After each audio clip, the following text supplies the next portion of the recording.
Greetings all in the name of our Lord and Savior Jesus Christ. I just want to encourage everyone on forward in faith that you are more closer to your miracle than what you think.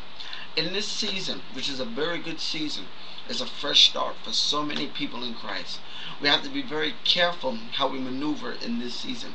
I do believe everything that you suffered, everything that you went through, all the trials and tribulations, all the back darts and everything that have happened to you, all made you a better person of who you are today. David put it better than anyone I know.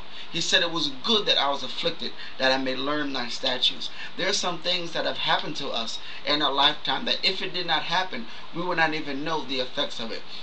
If we were never sick, a lot of us would never know that God is a healer. If we was never broke, some of us would never know that our God is a provider. So I just come to encourage you to hold on, keep on, don't let go. No matter how hard the road get, you must keep on pressing for what you believe in. Your destiny rests on it. Your destiny depends on it. You cannot allow interruptions to come. If there's anybody in your life, anything in your life that'll prohibit and stop and block the direct movement of God upon your life, you must do away with it. Make sure you surround yourself with people who are going places. Make sure you surround your people who have faith. It makes no sense to have people around you who do not believe the greater of God that's in you.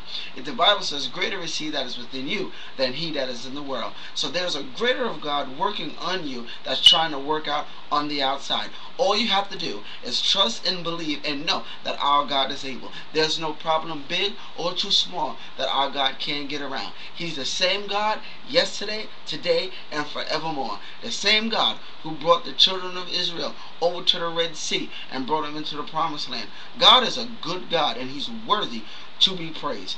Don't fall back, don't falter. God is on your side. All you have to do is just believe and watch God work on your behalf. God bless you, and these will be many more videos to come. Stay in touch and keep your eyes on me, because God is up to something, and you must plug in and you must tap in to get a hold of the blessing. God bless you.